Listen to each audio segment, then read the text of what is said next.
Greenland, the world's largest island, is once again at the center of global geopolitics. Former U.S. President Donald Trump has reignited controversy by insisting that the United States must acquire Greenland for national security reasons, even refusing to rule out military force. The idea has been firmly rejected by Greenland's leaders, Denmark, and NATO allies. So why does Trump want Greenland? Why does this Arctic island matter so much? And what could this mean for NATO, Europe, and global security? Greenland is located in the Arctic, between North America and Europe.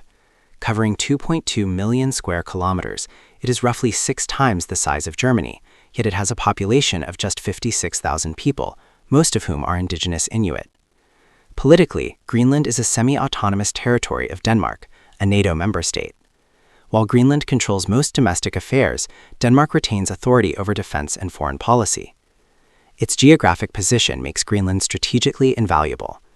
Any missiles fired from Russia toward North America would pass over or near Greenland, making it a key early warning location. In military terms, Greenland is a gateway to the Arctic, a region that is becoming increasingly militarized as ice melts and global competition grows. The United States already maintains a major military presence in Greenland. Since World War II, the U.S. has operated Pituffik Space Base, formerly known as Thule Air Base. This base plays a crucial role in missile detection, space surveillance, and Arctic defense. During the Cold War, the U.S. even considered placing nuclear missiles on the island, plans later abandoned due to political objections from Denmark and technical challenges. Today, Pituffik is operated by the U.S. Space Force and remains a cornerstone of America's early warning defense system. Trump argues that this presence is not enough, and that full U.S. control would remove any diplomatic limitations. Trump's justification centers on growing threats from Russia and China. Russia has dramatically expanded its Arctic military footprint, reopening Cold War bases, deploying submarines, and testing hypersonic weapons. China, meanwhile, calls itself a near-Arctic state and has invested heavily in Arctic research, shipping routes, and mining interests, including in Greenland. As climate change melts Arctic ice, new shipping lanes are opening, cutting travel times between Asia, Europe, and North America. For Washington, Greenland sits at the crossroads of this emerging Arctic power struggle. Trump has claimed NATO warned Denmark for decades about Russian threats, arguing that Denmark has failed to respond adequately. Beyond military strategy, Greenland holds enormous economic potential. The island contains rare earth minerals, uranium, iron ore, and possibly vast oil and gas reserves. These materials are critical for modern technology, from smartphones to electric vehicles and military hardware.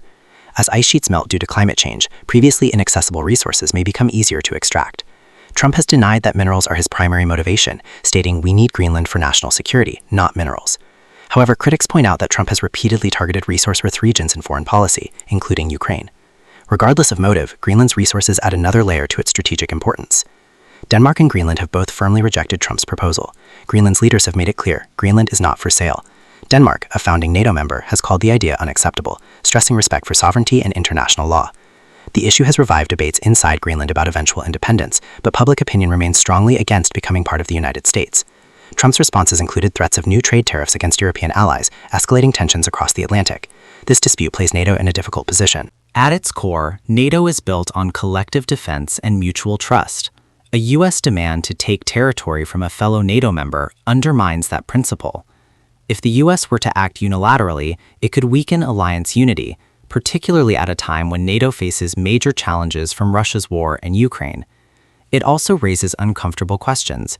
If NATO members cannot trust each other's borders, what does that mean for collective security?